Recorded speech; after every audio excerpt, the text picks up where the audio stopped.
todos. A gente tem o prazer enorme de receber aqui hoje para discutir esse caso com a gente, a professora Gilda Porta, a maior autoridade brasileira em hepatologia pediátrica e uma autoridade internacional. Não sou nada Então, disso. Você está é, exagerando demais. doutor, não. Então, aproveitem a discussão com a professora Gilda e vamos lá, Vera. Temos também o prazer de ter nossa residente Vera apresentando o caso clínico de hoje. Vamos lá, Verinha? Bom, boa noite. Vamos começar então. O paciente é o FCS, um paciente que atualmente ele tem 25 anos, é natural de Presidente Prudente, mas mora em Pirapozinho, em São Paulo. Atualmente ele trabalha como cuidador de gado em uma fazenda. A história dele começa aos 4 anos de idade.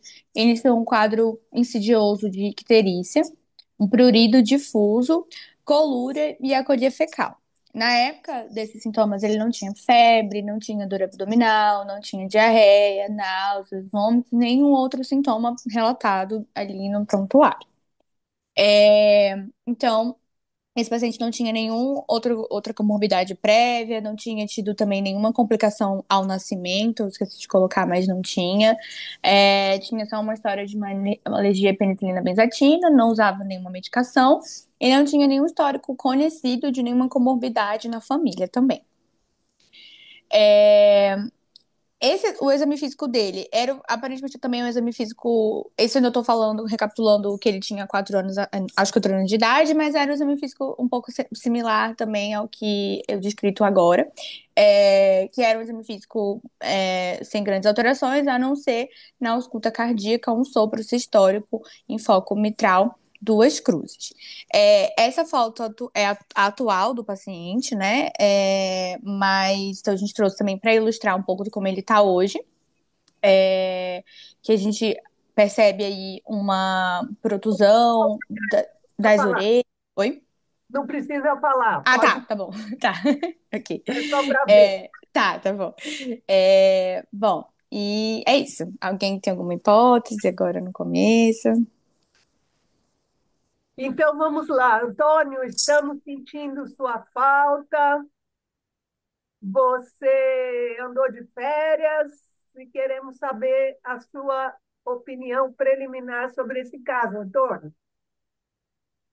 Oi, professora, boa noite, tudo bem? Eu Boa estou de noite. férias ainda, inclusive, mas eu resolvi participar para acompanhar a discussão de hoje, mas segunda eu já estou de volta. Bom, É, bom, o caso, então, aparentemente, agora ele tem 25 anos, mas vou pegar dos 4 anos, né? Alguém que aos 4 anos de idade começou um quadro de icterícia, colúria, colia fecal, né? Aparentemente uma colestase, um quadro clínico de uma colestase, não temos exames laboratoriais ainda, mas acho que é aparentemente sem nenhum outro sintoma, né? É, não teve nenhuma outra queixa pelo que a Vera coloca. Chega aos 25 anos assintomático, é isso, Vera? Isso. É, Não, bom, assim, na verdade, a história dele eu vou contar ao longo da apresentação, tem algumas coisas, mas essa ainda é a parte, ainda tô voltando aos 4 anos de idade, né, dele. tá bom. Bom, então não é uma colestase neonatal, mas uma colestase da infância, né?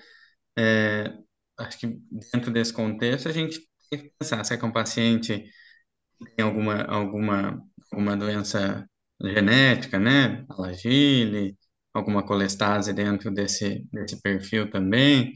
Não esperaria ser uma colestase obstrutiva em alguém dessa idade, né? Assim, é, fosse um adulto dentro desse quadro, a primeira hipótese é uma colestase obstrutiva. Mas numa criança não seria essa a hipótese. Não esperaria que ela tenha cálculo ou nada obstruindo via biliar. Então, eu pensaria mais em um contexto, talvez, sindrômico. Não tem nenhuma história também de uso de medicamento, né? Não tem Não. nada mais. Você vai pensar em uma hepatite aguda? Também pode ser que ele teve lá atrás, né? Mas é que eu não sei como foi a evolução, mas pode ter sido uma hepatite aguda lá atrás também. né? De qualquer etiologia, seja viral, seja qualquer outra, mas é que a história dele se mantém depois, aparentemente, né? Pelo que a Vera vai comentar. Mas acho que sem ter exame, sem ter evolução, acho que a gente pensaria nessas hipóteses iniciais, né? Chama atenção no exame físico ele ter um sopro, né? Acho que é a única coisa a mais. Então, também uma criança com sopro nessa idade, vou pensar, talvez uma cardiopatia congênita. Então, pensaria já, será que de fato alguma doença sindrômica que tem um componente cardiológico, algum componente hepático, né? Como, por exemplo, a Lagília. Poderia ser outras associadas a uma malformação de placa ductal também, mas daí, eventualmente, poderia ter outros sintomas mais precoces, mais hipertensão portal, né? Que talvez ela não parece ter tanto. Antônio, então, de doença genética, você mencionou a Lagine, você pensaria em alguma outra coisa de doença genética com colestats nessa faixa Sim. etária? Poderia ser tem aquelas FICs que são de criança, né? Mais precoces, poderia ser essas também. E, e além dessas, malformação de placa ductal pode cursar com colestase também, né? Tá. Então, antes de pedir aí o comentário da doutora Gilda sobre os seus comentários, vamos dar uma olhadinha nos exames laboratoriais? Posso falar só uma coisa? Claro. Então, quando ela falou no começo que a criança, ela começou a sintomatologia com 4 anos de idade, não foi isso? Isso.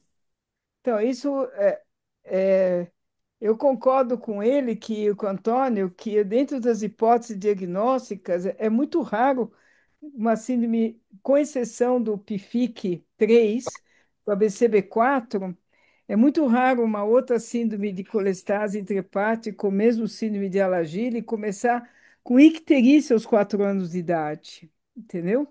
Não é uma coisa habitual. E a colia fecal, quando fala colia fecal, geralmente esse quadro que você está me mostrando é um quadro que a gente tem nos primeiros meses de vida com uma criança que tem síndrome de Alagille ou qualquer PFIC, e não aos 4 anos de idade. Então, fica difícil dentro do diagnóstico, do ponto de vista pediátrico, eu pensaria, que nem o Antônio falou, até em quadro obstrutivo com a colia fecal, sabe? Não é normal isso de começar com 4 anos. Geralmente, qualquer outra doença colestática familiar, geralmente é mais precoce, com exceção do PIFIC 3, que pode aparecer em qualquer época, que você sabe mais do que eu, que tem muito no adulto. E também tem na criança, mas na criança pode começar exatamente com 4 anos. Então, realmente, na hipótese diagnóstica, eu não afasto colestase intrahepática familiar, se bem que quando você vê a face da pessoa, dele, é uma face que sugere que é uma síndrome de Alagille, mas não é comum o quadro clínico do jeito que foi apresentado, que eu vi já um monte de vezes. Eu nunca vi começar com 4 anos. Geralmente pode começar aos 4 anos com prurido, etc., Uhum. mas não ictérico, tá?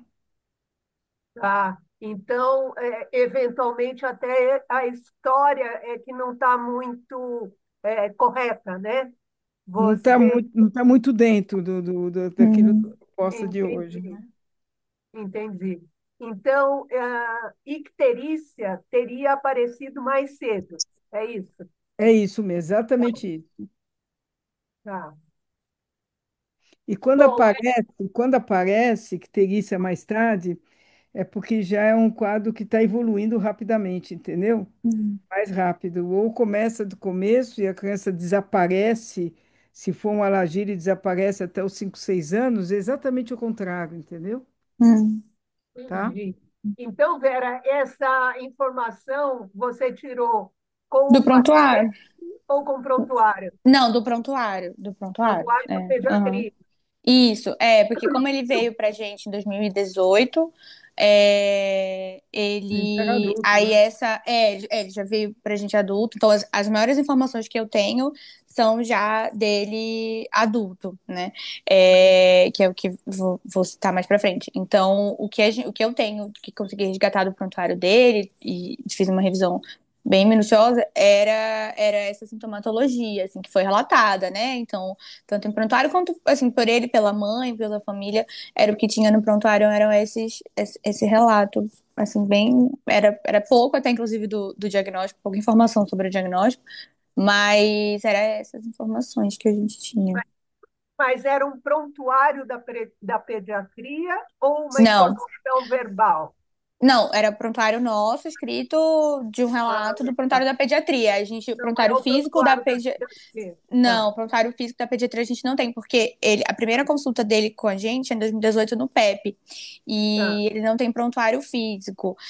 Assim, acredito que deva ter tido talvez em algum momento, mas a gente acabou não tendo esse prontuário mais hoje em dia, né? Então, o que a gente tem Ah, dele é de prontuário do PEP, tá? Consegui resgatar alguns exames antigos no PEP também. tá. Mas é dessa época, né?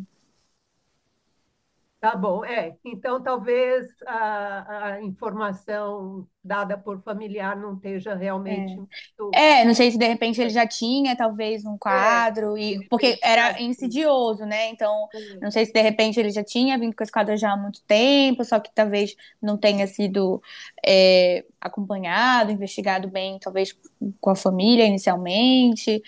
A gente também não tem laboratoriais da época, né? é, Porque como a gente não tem, devia ter com certeza no prontuário da pediatria, mas a gente não tem mais esse prontuário. Então, não tenho também informações de como é que estava nessa época a parte de laboratorial também. tá, Então, enfim. tá bom. Então, vamos lá. É, Pode mostrar. bom, então esse paciente iniciou acompanhamento, né, no Instituto da Criança desde 2004, quando começou sua sintomatologia. No início do segmento, como relatado no prontuário, ele tinha um aumento discreto de transaminases e elevação de canaliculares. A gente não tem os valores exatos dessas alterações. Tinha sorologias negativas pesquisadas inicialmente, tinha um perfil de autoimunidade também negativo, e aí consegui resgatar também relatado no prontuário uma ultrassom de abdômen superior de 2004, que foi quando ele começou o acompanhamento, que tinha sem alterações.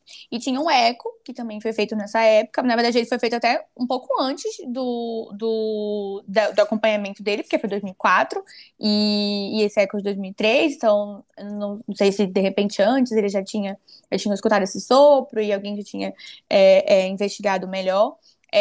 Mas tinha uma estenose valvar aórtica leve, uma estenose relativa de ramos pulmonares e câmaras cardíacas normais. Bom, e diante disso, então, diante desse quadro, foi procedido então a investigação com uma biópsia hepática. Posso passar para a biópsia? Vamos perguntar só para a Gilda, em relação a esse eco, Gilda, que você poderia nos comentar em associação com esse Eu quadro? acho que é a associação com esse quadro, e principalmente que é o grande, que é esse eco mostra que a estenose de ramo da pulmonar é significativo realmente da síndrome de Alagille, mas se bem que você pode ter qualquer manifestação cardíaca, qualquer cardiopatia congênita, mas o que prevalece mesmo na Alagille é a estenose de ramo das pulmonares. Então, isso eu digo, estenose valvar aórtica também pode ocorrer, mas 80% é estenose de ramo da pulmonar. É. Então, mais um elemento aí para Mais um o elemento dele, né? Alzheimer. Tá. Alguma outra doença hepática? Faltou fazer um raio-x. Precisaria ter feito um Uhum, raio-x de coluna para ver se tem a vértebra em borboleta, né? uhum, E uma outra coisa que também dá é o embrotóxon posterior, que aparece bem comum no Alagille depois dos 5 meses de idade, que eu não vi aí exame oftalmológico, né? uhum, E é uma coisa que a gente faz obrigatoriamente. Depois eu mostro, né? uhum, E a última coisa que é super importante, vocês que fazem adultos, é o comprometimento renal, Uhum. que dá, que é bem frequente também, mas ainda mais à medida que vai crescendo, vai ficando adulto, vai piorando o comprometimento renal, né? E leva à insuficiência renal crônica.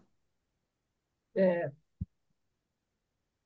ok. Então, vamos lá, Vera. Acho que é isso só. Bom, então a biópsia foi feita em 2004, ali próximo de quando ele chegou. Um parênquima hepático sem evidências de fibrose ou inflamação, mais de 20 espaços portas representados e nenhum deles tinha o ducto biliar. Então ficou como conclusão como uma doença ductopênica. Essa é só a descrição que eu tenho, realmente é só essa dessas informações sobre a biópsia, né? Ô, É, Antônio, deixa eu perguntar para o Antônio se tá. ele acha que isso é uma biópsia sugestiva de alagite. Professora, bom, acho que a gente tem pouca informação, mas a gente sabe que é uma doença hepática colestática ductopênica, né? A, eu acho que a síndrome de Alagille pode se manifestar dessa forma, né? Em termos de histologia, que de fato não tem tanta inflamação, é mais a ductopenia mesmo que poderia estar associada. Eu acho que poderia ser representativo, sim. Ok. Então, você acha que corrobora aí o diagnóstico que nós estamos fazendo? Acho que sim. Muito bem. Então, vamos continuar. Bom, então, o Antônio já falou. Ao longo da evolução dele, então, ainda lá na pediatria, ele iniciou o uso de Usarcol para manejo dessa síndrome colestática, permaneceu o uso dessa medicação, continuou nesse acompanhamento lá no serviço de origem, não tem muitos outros exames complementares descritos no nosso prontuário, e aí, em 2013, ele iniciou o uso de rifampicina para um prurido que não melhorava a despeito das medicações. Ao completar 18 anos, então, ele foi referenciado para gente, de patologia adulto, e aí ele começou a investigar. Então, agora, mais para frente, a gente tem alguns laboratoriais, pedimos um screening inicial, com sorologias inicialmente negativas, um HB de 14, a ST de 68, a LT de 49, albumina de 4,48, gama GT de 324, a fosfatase de 237, bilirrubina de 0,7, RNI de 0,9, IgM e IgG dentro da normalidade e uma função renal normal com uma plaqueta de 144 mil. Então, É, vamos só perguntar para a Gilda, essa abordagem do prurido, Gilda, é, é assim que vocês fazem sempre? Início com rifampicina, você já Exatamente. estava com ácido desoxicólico, né?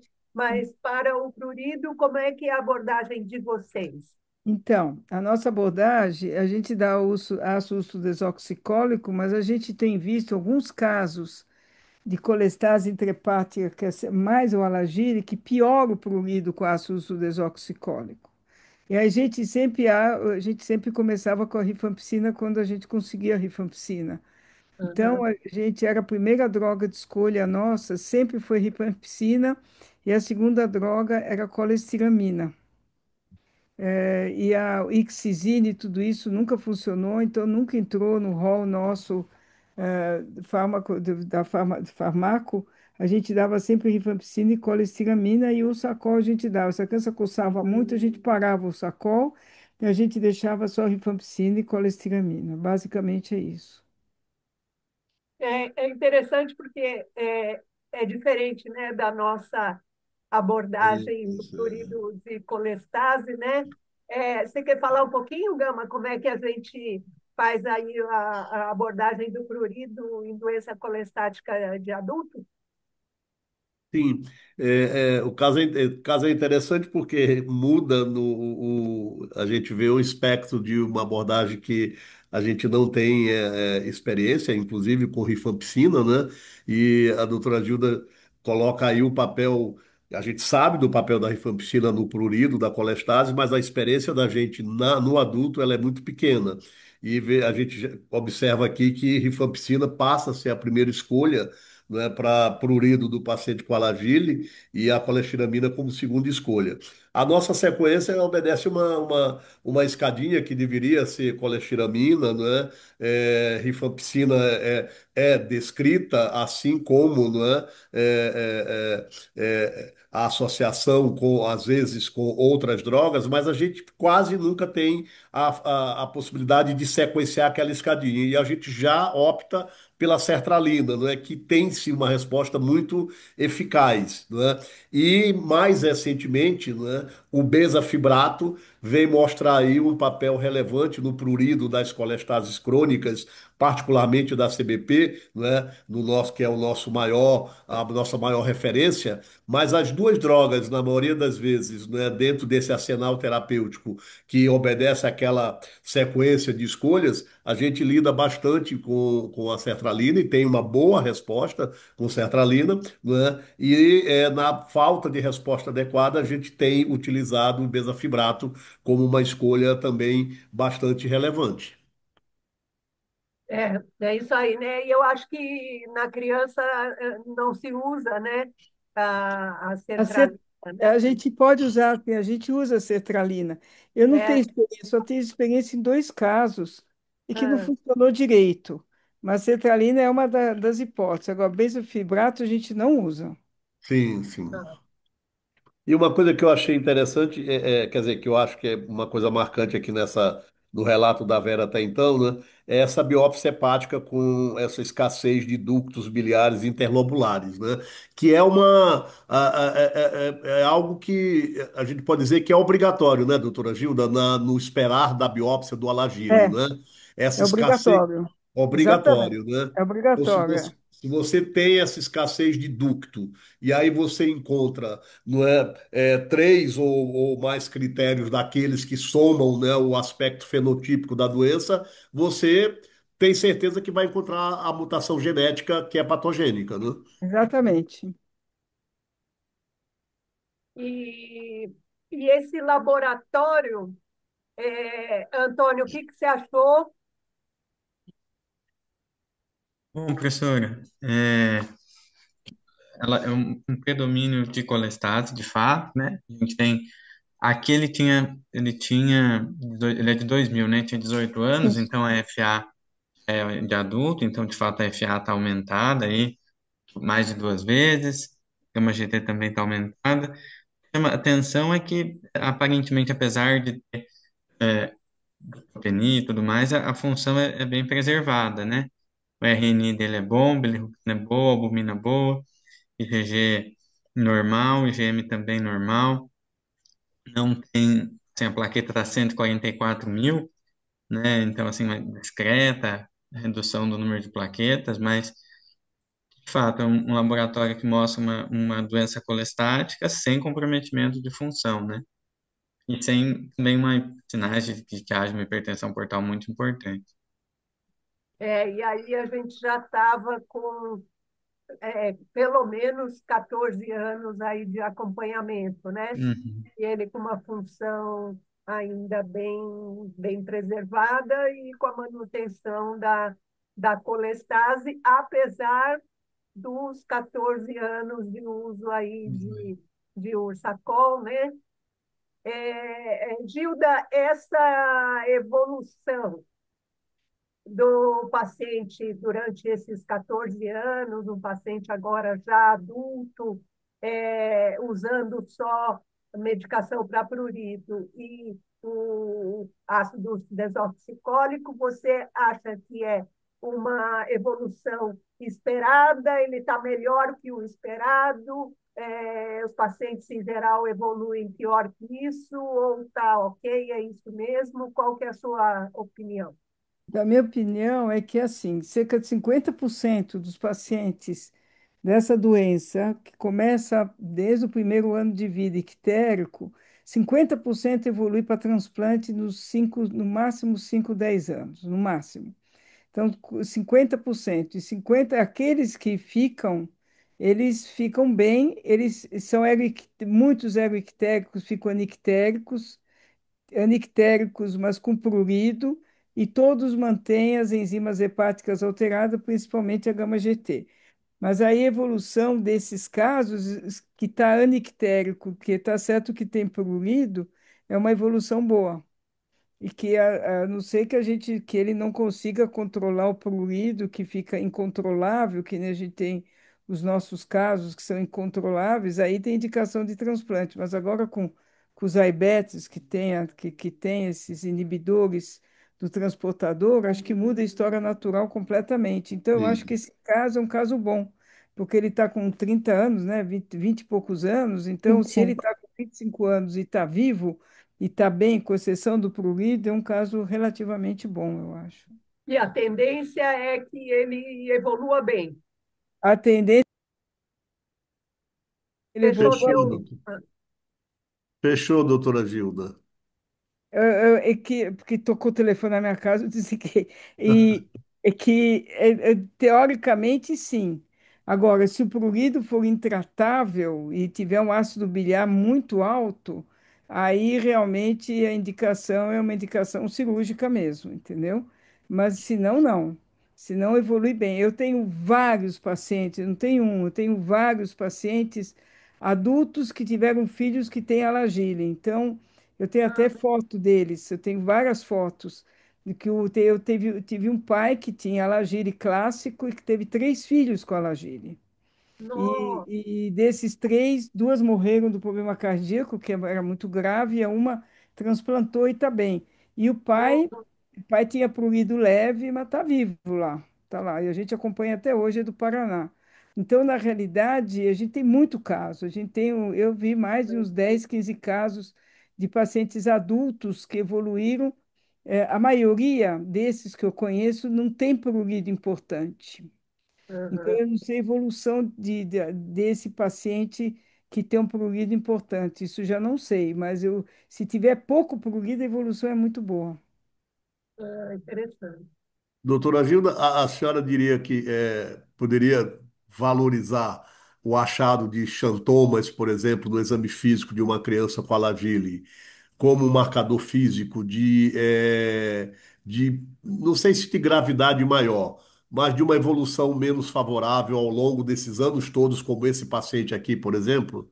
Eu acho que sim. Se esse xantoma é evolutivo, começar a ter muito xantoma, eu acho que aí eu digo para você que a evolução não é uma evolução benigna. Aí é um Perfeito. paciente que vai para o transplante com certeza. Nossa, sim, sim. Então poderia ser um marcador clínico relevante nesses pacientes, né? Pode ser um marcador Sim, clínico relevante. Se o perfeito. xantoma é pouco xantoma, aí tudo bem, mas se o xantoma foi evolutivo, que nem os casos que a gente tem, realmente eu acho que você tem toda a razão, um sinal clínico muito importante para a gente saber que não vai bem a criança, entendeu? Que Ah, não vai bem evolutivamente o paciente com alagile. perfeito. Muito bom, Verinha, pode passar. Bom, então, nessa primeira consulta dele conosco em 2018, ao exame físico eu tinha um peso de 52, e ao exame cardíaco, o resto do exame físico abdominal sem alterações, extremidades. Ao exame físico cardíaco, então, mantinha esse sopro sistólico, só que agora era um sopro relatado com panfocal. Veio sem queixas nessa primeira consulta, então não estava se queixando de prurido também, mas estava em uso de rifampicina.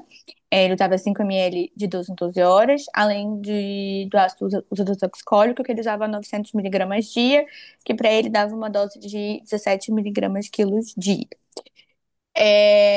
Então, ao longo desse acompanhamento também ele trouxe alguns exames, eu deixei aqui os mais relevantes, veio com um eletrocardiograma, com um atraso de condução do ramo direito, veio com um ecocardiograma um pouco diferente do que teve em 2004, com uma função contrátil preservada e apenas um remodelamento concêntrico do ventrículo esquerdo. Uma densitometria óssea com densidade mineral óssea preservada, e uma endoscopia com apenas uma esofagite erosiva de grau moderado. É, Bom, e aí, então, ao longo das consultas, em 2019, já o próximo retorno, reduzimos a dose do Sarcol para 11,5 miligrama quilo dia. Mantivemos esse uso da rifampicina, E aí ele ficou sem sintomatologia de prurido, como eu falei, ao longo de todo esse acompanhamento que estava utilizando as medicações. E aí, se eu não me engano, era o primeiro retorno dele já com a gente, né? Desde da primeira consulta.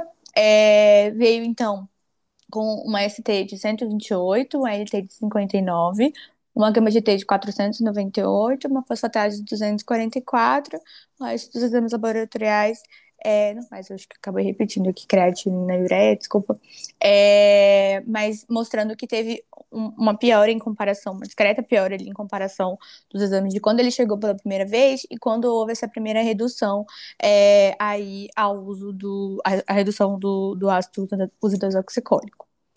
Ô, Zilda, É, deixa eu perguntar para a Zilda sobre a dose do ácido urso desoxicólico. Tem uma dose definida, assim, por quilo, que é preconizada para esses pacientes? Como é que é? A gente usa, Maria Lúcia, de 15 a 20 miligramas quilo dia. A gente não passa disso. 15 a 20? Geralmente é 16, 17 miligramas. Mas é interessante que depois eu vi que a gama GT melhora, a gente não observa muito, viu? A gama GT melhora em Alagile usando ácido urso desoxicólico. A gente não observa isso, sabe? Não Perfeito. muda muita coisa. Para mim não muda nada, a gente só dá por causa da coceira, do prurido. Mas hum, Uhum. a gente, teoricamente, a gente não observa uma melhora mesmo, sabe? hum, Essa doença, porque é ductopênica, né? É uma doença É, que ele não tinha nenhum espaço, ele não tinha nenhum ducto. Nada, em nenhum dos espaços postos. Eu é, acho que o efeito é é. pequeno. Uhum, é. Aqui teve uma certa temporalidade, né, com diminuir a dose e aumentar a enzima, enfim, é, mas realmente a gente fica meio sem saber mesmo se a dose tem algum efeito.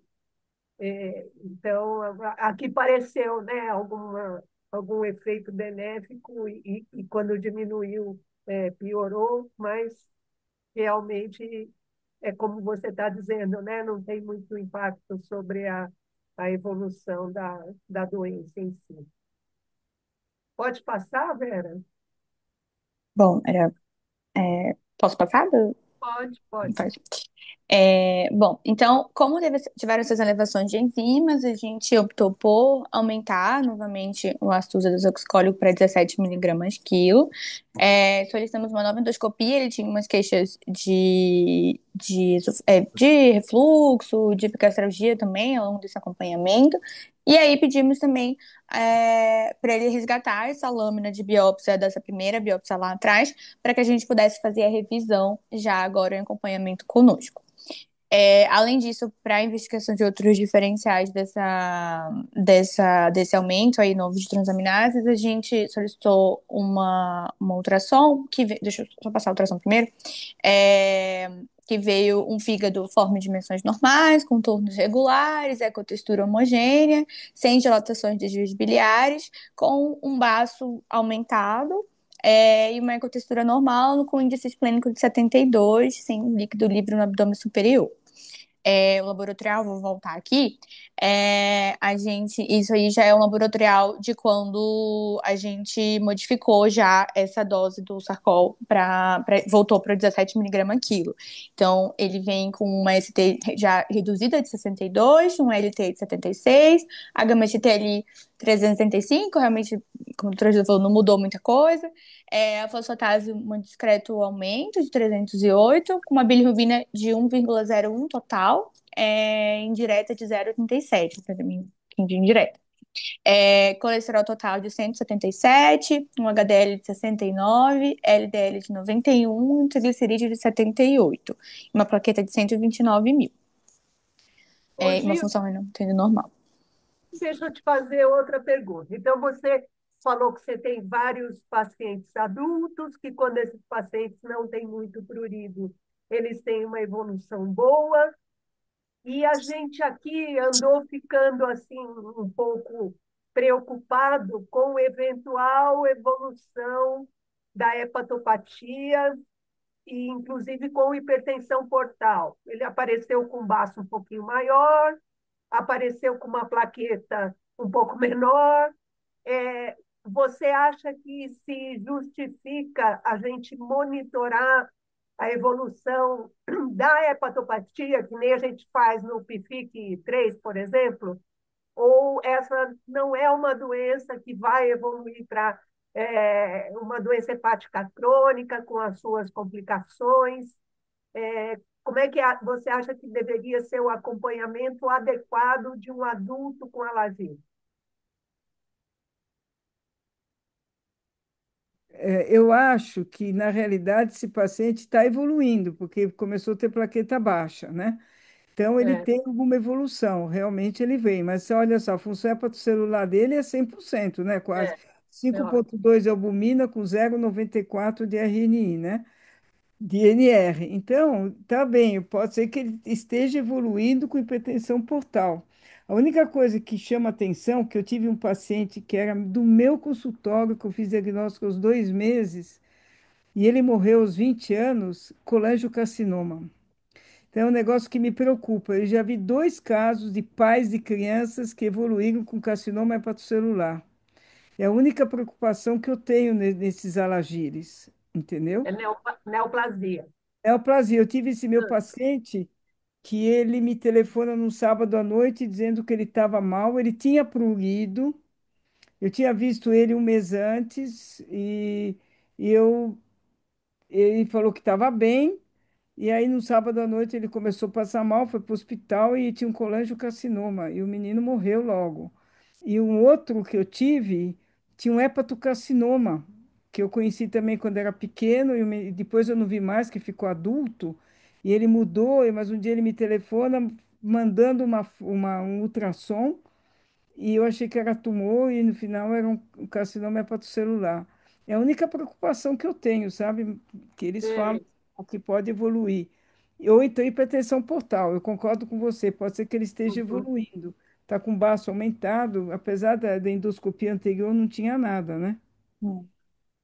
Que É. você me mostrou, né? Mas Então, talvez algum rastreamento, né, nem que eu seja acho, atual aqui para neoplasia hepática, seria importante. eu acho duas coisas. Eu acho É legal hipertensão você portal. falar isso. Muito bom. Então, vamos lá, Verinha? Bom, aqui é a ultrassom, que eu já falei. E aí, então, ele retorna em outubro de 2019. A gente manteve a dose que ele estava utilizando, até porque tinha sido mexido há pouco tempo. E aí, então, ele retorna já com uma plaqueta de 142 mil, um ST de 71, LT de 51, albumina de 4,8, fosfatase de 183, bilirrubina total de 0,74 e uma gama GT de 299, uma melhora laboratorial em comparação com os exames anteriores. E aí, então, a nossa evolução para ele, então, ao longo desses meses de acompanhamento, ele, como eu já tinha colocado aqui, de julho, né? Ele voltou com essas enzimas alteradas, a gente modificou para 17 miligramas, depois manteve entre um retorno e outro.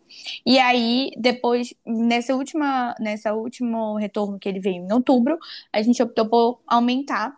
Porque ainda tinha uma elevação ainda discreta de transaminases ainda, e colistáticas, a gente optou por aumentar para 1.050 miligramas dia, que para ele dava uma dose de 20 miligramas quilos dias, e aguardamos ainda aquela biópsia para revisão. Essa biópsia acabou demorando um tempo para ele conseguir retornar, porque tinha bastante tempo que ele já tinha feito, então primeiro não quiseram dar a biópsia, enfim.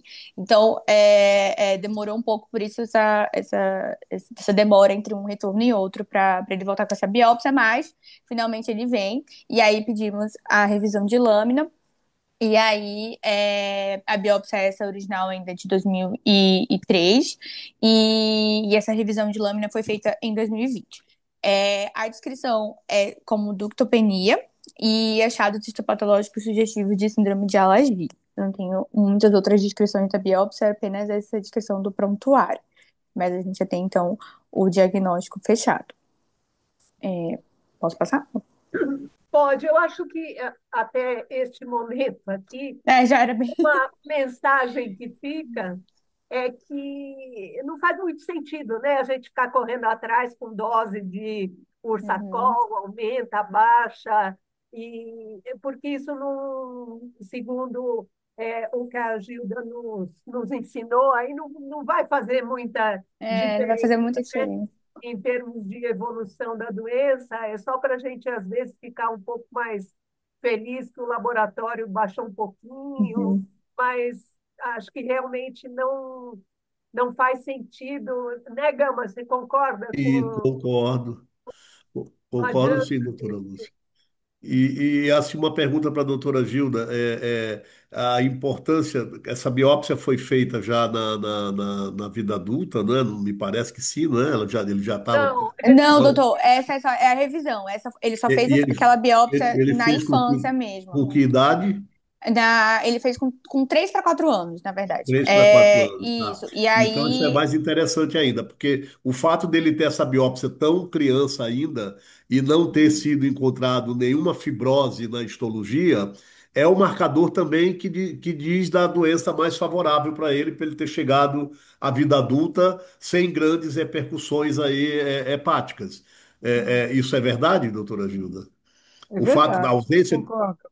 Eu né? concordo. Porque É, se a mas gente pensasse assim, se bem que às vezes com 3, 4 anos, às vezes a gente não tem muita fibrose, às vezes, sabe? sim, E a criança provavelmente, eu não sei se ele era ictérico desde o nascimento ou começou com 4 anos, que nem foi descrito aí. Hum, Então, eu acho que eu concordo com você. Essas ductopenias, é que agora a gente não faz mais biópsia em Alagile, sabe? A gente sim. praticamente, em criança, a gente não vai, porque a gente faz diagnóstico clínico e com todos esses sinais, sintomas que a Sim, gente tem, sim. a gente não está mais fazendo, tanto que quando você pega os artigos, eles recomendam não fazer biópsia, a não ser que o paciente esteja evoluindo mal.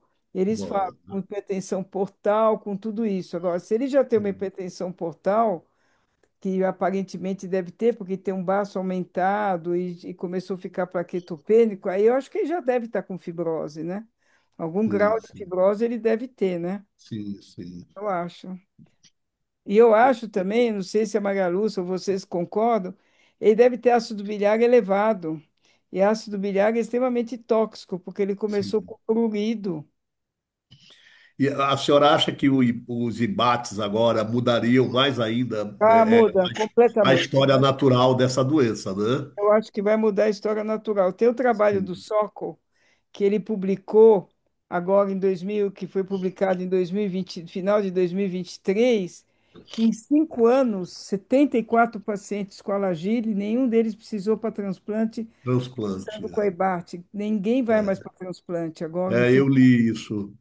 Eu vi esse trabalho. E eu achei um trabalho que eu achei interessante, mas já ele é um pouco mais antigo, eles estabelecem um modelo que eles consideram de aplicabilidade para avaliar prognóstico evolutivo de Alagille, e que eles colocam a presença de icterícia lá entre os primeiros 5 anos de vida, Isso, a isso. escassez de ducto, né, a presença dos xantomas, né, e a presença de fibrose naqueles que foram biopsiados, e esses marcadores seriam preditores de que esses pacientes não chegariam à vida adulta se não transplantassem. Então, é verdade. E tem o estudo do GALA. GALA é um estudo multicêntrico que entraram em 80 países, que foi encabeçado pela Benita Camarte, que era do Canadá, está na Filadélfia. Ela mostrou que quando você tem uma bilirrubina acima de 6 miligramas, é isso que Isso, você falou. Ela não fala, ela chegou à conclusão que escassez é importante, mas ela chegou à conclusão que não é tão importante agora para o diagnóstico, mas se tiver uma bilirrubina elevada, com e aparecimento de xantoma, foi aquilo que você me perguntou, sim, ela acha que o prognóstico é ruim, é um prognóstico que vai para transplante precocemente. A sim, outra sim. coisa que eu vi aí, que eu achei muito interessante, é que nos alagiles, a maioria deles, tanto que tem vários estudos, tem colesterol alto, tem um Isso, HDL, um LDL é, estupidamente elevado, e ele não ele tem. não tem. não tem. Entendeu? E ele não tem. E aí Uhum. tem trabalho que mostra que você tem que dar os medicamentos lá, os atorvastatina da vida, para diminuir o colesterol. porque esses pacientes, eles evoluem rapidamente. Você tem obstrução das artérias, você tem um monte de coisa ao longo dos anos, entendeu? Quem mantém colesterol alto, e esse paciente não tem, então eu acho que o prognóstico dele não é ruim, não. É verdade. Interessante. É. Então, vamos continuar aí. Verinha, o que que temos? Bom, então ele retorna, né, com essa revisão de lâmina e retorna também com exames laboratoriais. Já tinha nesses exames uma plaqueta de 155 mil, FT de 54, LT de 70, gama GT de 297 e uma fosfatase de 178, com uma bilirrubina total de 0,9. Ele retorna em consulta assintomático, negava prurido. Ele trouxe uma informação de que ele tinha interrompido o uso de rifampicina entre essas consultas. Ele ficou de 2020 a 2021 um tempo sem ir. Porque ele falou que não entregaram mais na farmácia de alto custo para ele a rifampicina, ele parou o fornecimento, então ele parou de utilizar e tinha mantido sem o prurido, sem usar rifampicina, então a gente manteve ele aí também sem esse uso da rifampicina, já que ele não estava conseguindo pegar e estava sem os sintomas de prurido. Trouxe essa endoscopia e mantinha também uma esofagite grau B, uma gastrite de grau leve também. E bom, e aqui eu trouxe um resuminho dos últimos anos dele, para também não ficar também muito extenso. E até durante esse período ele teve uns períodos de abandono do nosso acompanhamento. Mas então, em julho de 22, ele estava em uso de Usacol 12 mg quilo por má adesão, ele estava usando uma dose menor, mesmo por conta própria. E aí, nessa vez, ele volta com um novo aumento de transaminase. Então, tinha aí 117 de AST, ALT 149, e uma fosfatase de 278 e uma gama GT de 300. Volta em outubro com já em uso regular da medicação. A gente tinha retornado a dose que ele estava utilizando de Usarcol, então volta com 17 mg quilo e volta sem queixa de prurido. Em 2023, ele traz aí um relato de que tinha também um etilismo associado. Eu não coloquei aqui, mas ele continuava mantendo uma discreta alteração de transaminase, não era como era em 2022, mas tinha ali em torno de 50, que a gente também pensou em atribuir também a essa questão do etilismo e pedimos um fibroscan. No fibroscan dele, ele tinha uma rigidez de 7,9 quilopascais e um CAP de 169. Em 2024, a gente orientamos a cessação de etilismo, tabagismo. Ele era um paciente também sedentário, orientamos mudança de hábitos também. E aí volta em 2024, mantinha esse assintomático, mantinha o uso regular das medicações. E aí agora, o penúltimo retorno dele, na verdade, em janeiro de 25 agora. Ele volta relatando ingestas de em torno de 2 latinhas de cerveja por semana, má aderência ao tratamento, usava assim medicação, um comprimido por dia, às vezes passava dias sem usar nenhum comprimido, mas mantinha-se assintomático, sem nenhuma queixa de prurido. E então e aí, então em janeiro nós solicitamos exames, ele retorna agora em novembro, na semana passada, na última consulta. Um HB de 13, uma plaqueta de 223 mil, uma função renal normal, ST de 54, NLT de 42, fosfatase de 215, uma bilirrubina total de 0,78, uma gama GT de 175. Nessa consulta, ele retorna referindo que estava usando a medicação corretamente, então estava usando na dose de 17 mg quilo dia.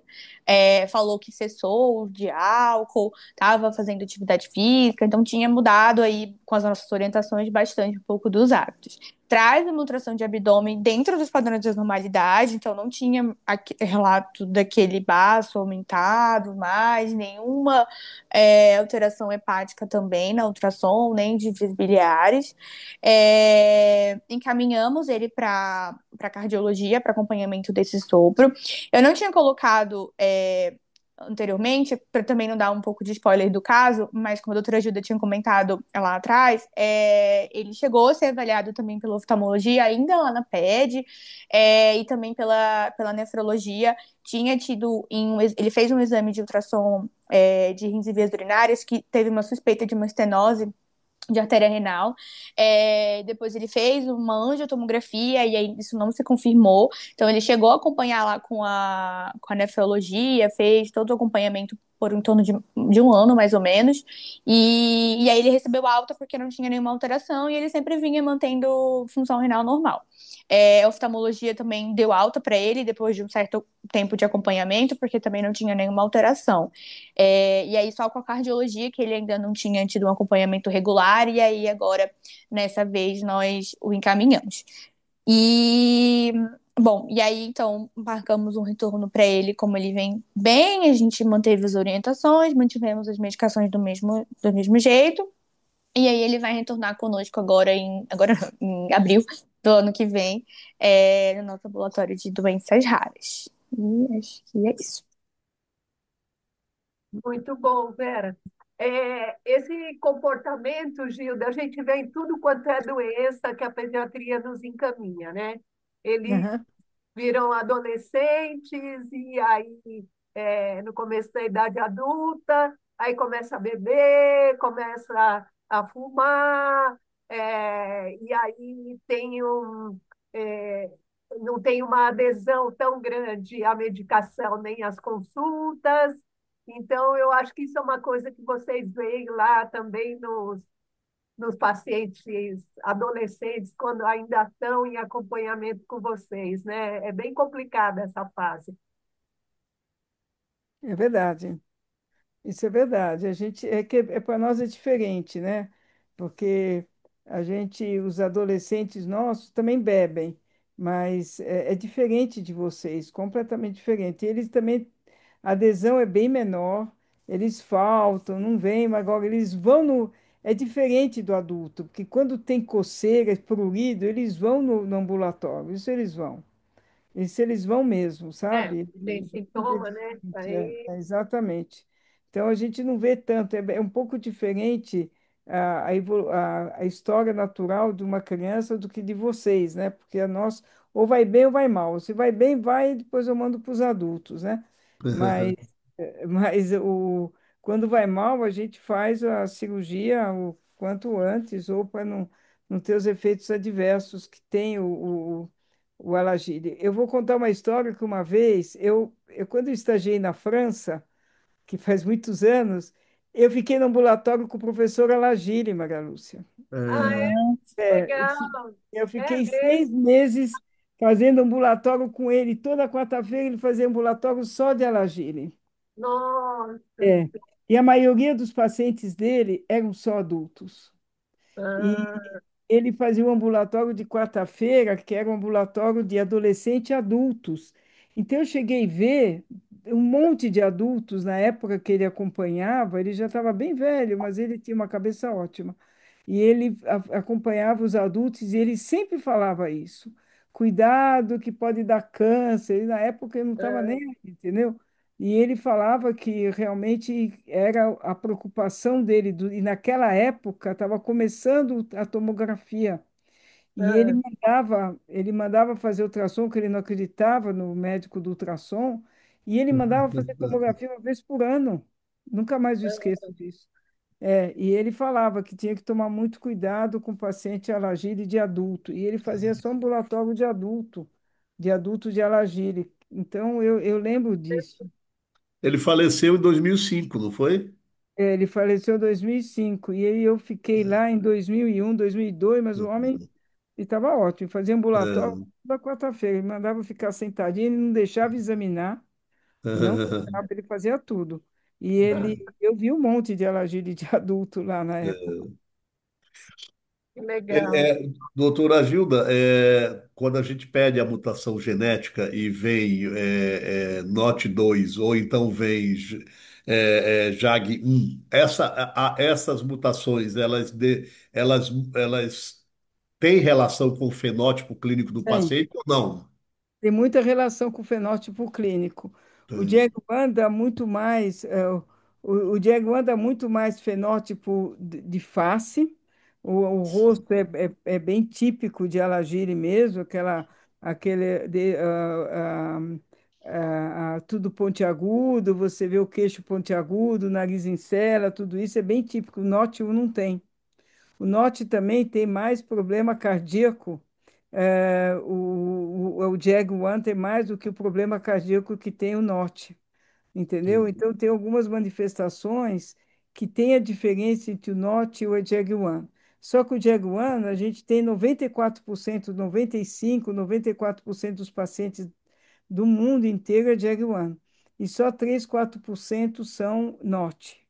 Mas o Ah, NOT, às vezes, passa desapercebido, o Alagire, porque não tem a característica é, assim, biológica ou bio do alagire, não tem nada a ver com alagire, esse que é o problema. Então você que vê um vimos indivíduo aquela paciente normal, que a gente é a fez. face que não é essa face, não tem nada a ver, é isso que eles falam do norte. A gente tem dois pacientes norte que a gente fez o diagnóstico porque a câncer está ictérica, tinha prurido, mas não tem face, e quando a gente fez a mutação, era um norte. Eu achava que fosse JEG1, mas é norte. Mas é Isso. raro, é raro. A maioria tudo é JEG1 mesmo. Nós temos uma paciente, né, mulher, que é um norte, e foi uma surpresa, assim, a gente estava Ah, é? É? investigando colestase, pedimos o teste genético e veio o NOT 2. Ela realmente não tem faces nenhuma. Agora, É, esse aqui tem bem faces, né? Só que Esse ele tem. não fez teste genético, né, Vera? Não tem, né? Não, não, não, porque ele fez a biópsia, a gente revisou a lâmina na época e aí não Nem pedimos. fez, né? Mas o faces dele é bem É bem típico, né? típico. É, Olha a fronte dele, ó, bem é. ampla. é. Hum. Você ia falar alguma coisa, Gama? Não, não. Ah. Então, Vera, se você puder parar de Ah, compartilhar, claro. Uhum. que a Gilda tem algumas informações para passar para a gente. Posso Vamos... pôr? Pode, pode. Deixa eu achar aqui. Será que é esse? Então, o que eu ia mostrar para vocês aqui é o professor Alagiri, né? Que é uma doença autossômica dominante, isso que é importante, né? E que o importante que a gente tem visto é que 50 a 70% das mutações da síndrome de Alagiri são mutações de novo. Então, a gente tem muito caso que os familiares não têm nada e que a gente tem a criança que tem uma mutação do Alagille e que é importante a gente fazer isso, porque como os pais são jovens e querem ter outros filhos, teoricamente a gente deveria fazer o estudo genético também dos pais, né?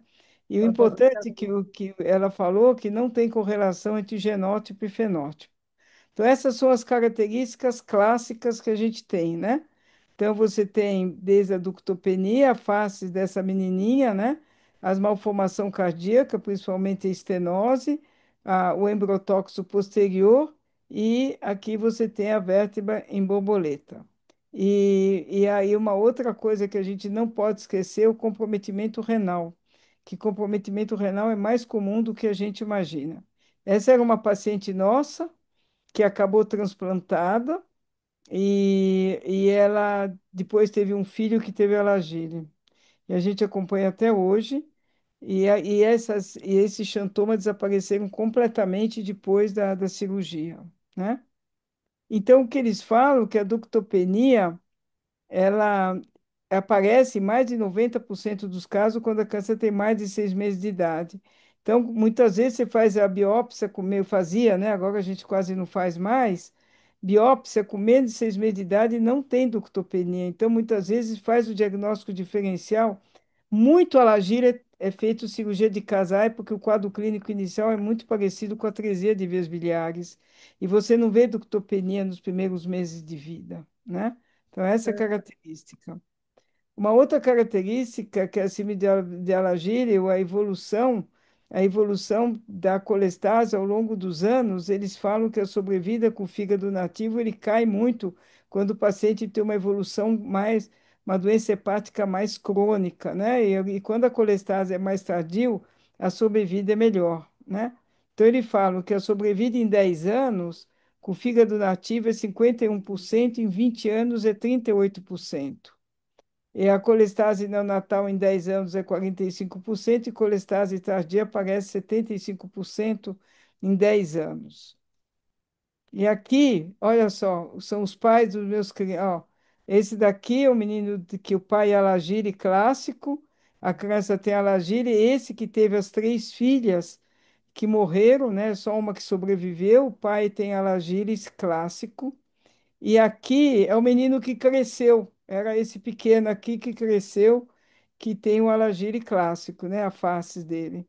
Então a gente Ah, tem vários familiares que a gente faz diagnóstico pelos pais. Quando vem para nós com colestase neonatal, a gente olha a cara do pai, da mãe, e a gente fala, acho que isso é Alagire, né?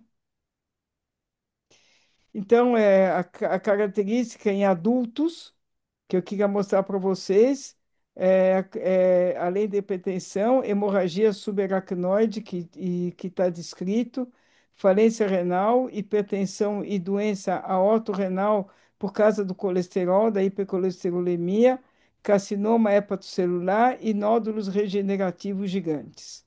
Então, essas são as características dos adultos, que são as características clínicas que podem ocorrer. Aqui tem, que eu queria aumentar aqui, não sei se dá para aumentar. O que eu faço aqui? O que dá para aumentar tem alguns estudos, né, de uma meta-análise das características clínicas e genéticas desses pacientes, não é meta-análise, é um estudo do Lee, de 8 pacientes adultos que tinham a síndrome de Alagille, né? Então você vê que esses daqui tinha ductopenia, esse um paciente, dois pacientes e três pacientes. E aqui os outros tinham colestase. Então eu não sei se os adultos todos têm ductopenia que nem esse paciente que ela apresentou, né? E uma outra coisa que a gente não pode esquecer é que muitos dos pacientes não têm nada, não tem nem alteração esquelética, nem ocular, nem facial, né?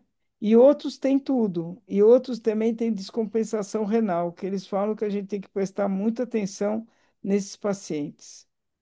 E aqui as características genéticas em adultos, então foi aquilo que a Maria Lúcia falou, tem a mutação do norte, que tem o receptor anormal do norte, tem a mutação do JAG1, então tem uma influência intercelular do norte, que você sabe, e com o norte é importante tanto no começo da vida, no começo da formação do embrião do feto, o desenvolvimento anormal das células, e que leva à ductopenia, anormalidades esqueléticas e cardíacas, a achados vasculares importantes, prejuízo renal e características faciais. A gente teve uma vez uma menina, Maria Lúcia, que a gente transplantou, e ela estava ótima, ela teve móia-móia e morreu depois do transplante. Então, esses achados vasculares cerebrais, atualmente eu assisti a aula da Benita Camati, que é a chefe desse estudo Gala, ela fala que a gente tem que procurar intensivamente, principalmente nos adolescentes, que ela falou, os achados vasculares. Eu acho que adulto deve ser a mesma coisa. Eu não sei, mas eu acho que deve ser a mesma coisa, né? E ai, a maioria das características clínicas atípicas na maioria dos adultos, daí a importância de fazer o teste genético. Agora que vocês têm um ambulatório de doenças metabólicas, eu acho que é importante o teste genético quando a gente tem dúvida. E aí, o é, último slide é só a gravidez nos pacientes que têm a síndrome de Alagille, né? Então, ela mostrou, é um estudo que saiu em 2016, pode ter uma piora clínica durante a gravidez, e com a presença de hipertensão portal, pacientes com cardiopatia grave, hipertensão pulmonar. Tem mais de 50% de chance do feto ter a doença, a mãe que tem a síndrome de Alagille. Então, era isso que eu queria mostrar para vocês, que eu tinha da parte de adultos. Muito legal. Ô Gama, deixa eu te perguntar uma coisa. Você não ficou teimando uma vez que não era Lagide porque a biópsia não tinha Ah, dado? isso. Eu fiquei teimando porque nós E tivemos não um tem caso sentido você que, teimar. a paciente tinha uma biópsia hepática sem escassez de ducto. E E não é o aí que eu, você não precisa ter, aí tá eu, eu, vendo? eu fiquei teimando que aquilo não poderia ser a Lagile, porque ela tinha NOT2. Ela tinha uma mutação genética NOT2. Mas a É. biópsia hepática, não, ela tinha 12 ductos biliares ali documentados. E ela não tinha escassez de ducto. Eu digo, essa biópsia hepática não é compatível com a Lagile. Mas parece que isso Isso pode acontecer. pode acontecer. É, Não, exatamente. não precisa necessariamente você ter isso, né? Pelo que eu estou Porque ela entendendo. tinha bioquímica de colestase. Porque, mas Ela tinha uma bioquímica de colestase. E a biópsia hepática veio sem escassez de ducto. E aí quando a gente coloca aqueles critérios para procurar três ou cinco critérios que correspondem ao fenótipo clínico, a gente não encontrava, ela só tinha mutação NOT2. Então, mas mas, você, ah, mas a mutação, você não precisa ter escassez. A biópsia hepática pode vir normal, Pode não ter escassez. Normal, acho que não vem, mas não é que você tem mais de 50% de ausência de de ductos biliares. Viagra no espaço porta, eu acho que não. Não é obrigatório você ter tanto que não entra mais o critério. Na realidade, é 3 e 7 critérios atualmente, porque entrou rim, entrou cérebro, entrou um monte de coisa. E 3 e 7 critérios, e não é obrigatório você ter ductopenia, entendeu? Sim, porque até naquela tabela que você mostrou dos casos de adultos, tinha casos ali sem ductopenia. A tabela que você Exatamente, mostrou. exatamente. Então, eu acho que não precisa mesmo, né? É um alagile com sem escassez de ducto. sem escassez de dúvida. É. Mas o interessante é que ele não tem hipercolesterolemia, esse paciente. Sim, sim. É, não tem. E aquela cheia de chantelasma, você falou que quando ela transplantou, Acho que sumiu, desapareceu. Eu desapareceu. tenho aqui, eu tenho a foto de uma que era a coisa mais horrível do mundo. 6 meses depois, Maria Lúcia, não tinha mais nada. Desaparece tudo, é impressionante, né? Legal. É. Muito bom, gente. Agora, para dizer que agora a mudança é o aparecimento dos IBATs, né? Dos IBATs, né? Dos Isso inibidores. vai mudar, né? Ah, já mudou. Eu tenho paciente É, que está dando maralixibate. Nossa, tira que nem luva. Nossa, é impressionante como melhora.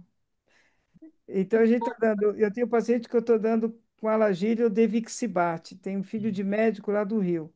E, nossa, uma semana depois acabou a coceira da criança.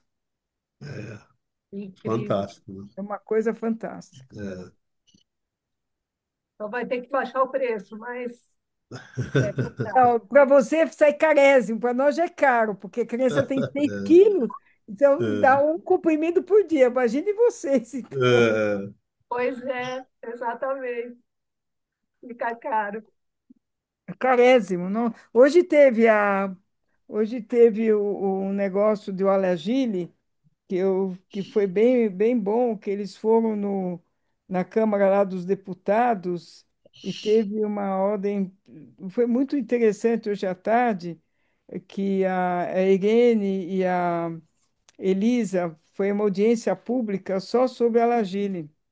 E Ah, essa audiência pública foi a mãe do Felipe Cocotti, que é o menino transplantado da gente, e ela falou o depoimento e eles montaram um grupo, uma associação de Alagíria exatamente para liberar o medicamento, o Magalixibate, o Magalixibate. Então, essa audiência pública foi em Brasília e foi bom, foi no meio dos deputados lá e os caras gostaram. Agora, se vai dar alguma coisa, eu não sei também, entendeu? Acho que não vai dar em nada, você quer saber? tem que tentar, né? isso. Mas muito legal. Tá bom? Muito bom. Mais perguntas? Quer perguntar mais alguma coisa? Ama, Não, Antônio? tô satisfeito. É, não tem, doutora Gilda, um teste pré-natal para diagnosticar a Lagile, né? Não, não tem. Não tem. Não. Não tem, não tem, de jeito nenhum. Ah, muito bom, foi ótimo.